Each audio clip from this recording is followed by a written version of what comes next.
Okay, and then there's the, quote, non-technical skills. I contend, again, that you probably have a lot of these, because there's no way you could have gotten through, most of your graduate students, through any kind of a dissertation or 5 or 6 or 4 courses, whatever you're doing at a load, and not have done many of these things, such as presenting, time management, resource management, that kind of stuff.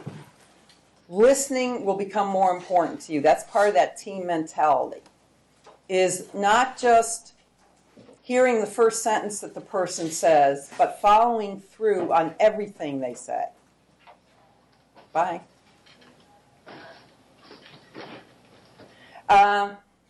So this is especially important if you're going to be out in the government face, working with them as a customer. True? You want to be listened to. It's all about the presentation of the message. Yes. Okay. This is a very interesting gentleman, as in the CERIAS External Advisory Board, who's from NRO. It's a good person for you also to network with. Negotiating, again, you'll see I'll give you some tips on power moves, on how to make sure that your presence is known in a non-obnoxious way. So that's just my style. Everybody has different styles, but you have to go with your own, what you're dealt with. And project leadership, of course, is an important thing. That is really the way in Lockheed Martin to get your plane to glory, is to run a big program.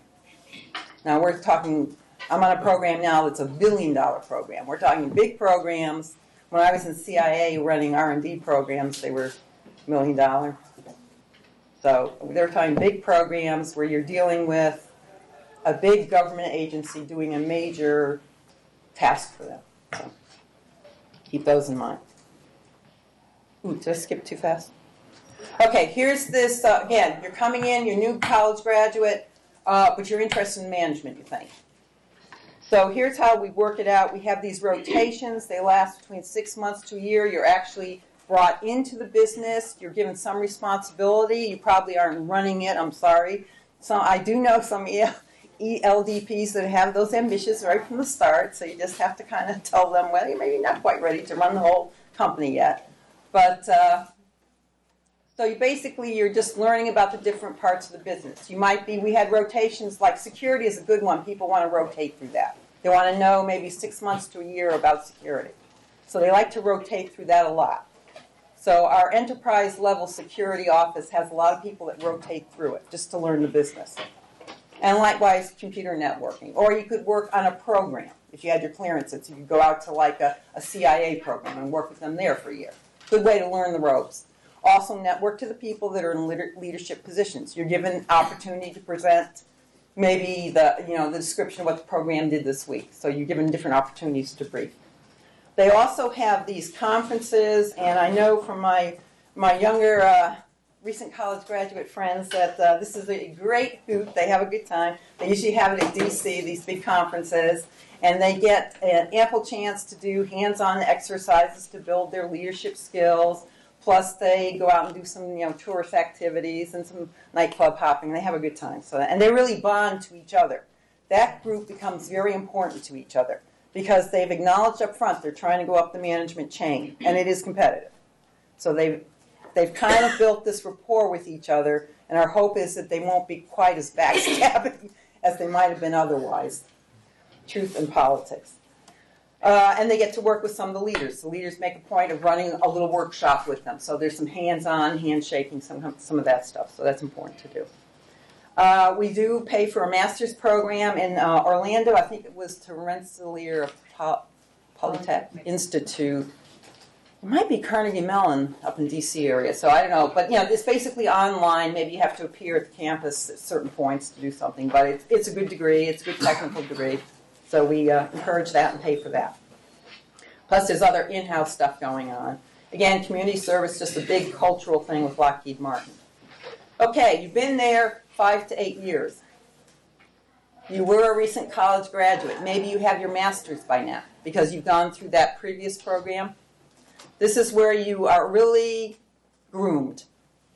We know you want to head towards management. You've proven some capacity. You have some technical depth in the area.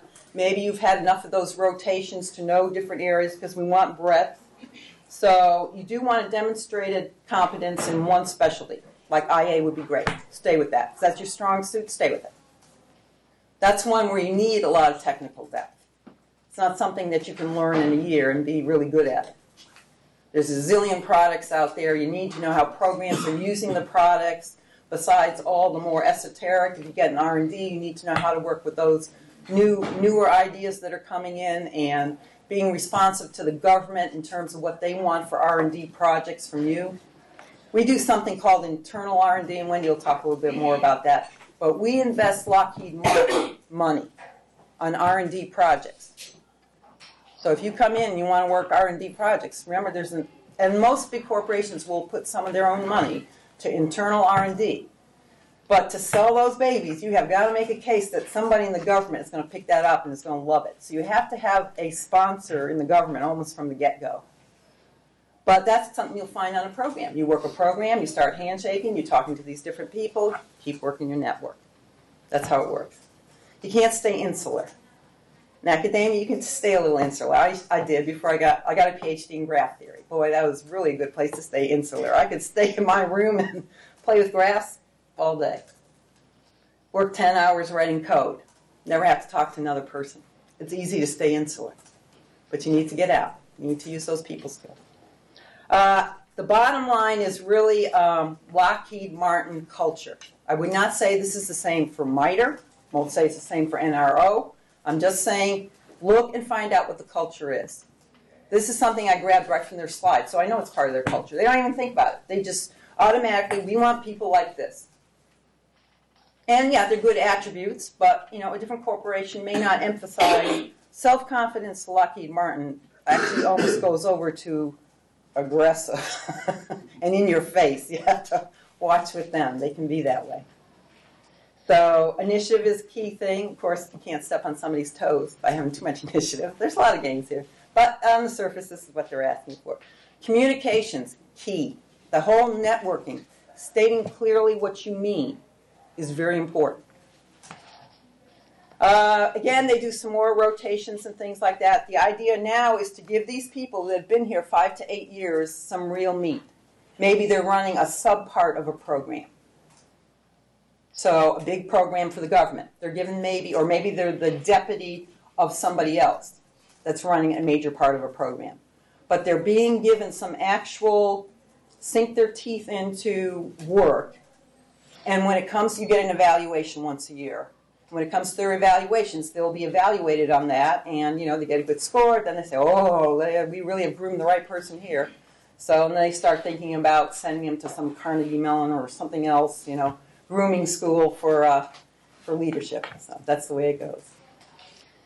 Lots of mentoring comes in here. People are really good about this. There's a lady who runs the whole engineering part. She takes time off to be a mentor for a cadre of about 10 people. It's that important to her. That is just a key thing with her, that she will make sure that she helps 10 youngish people move up the ranks the easiest way, as easy as possible.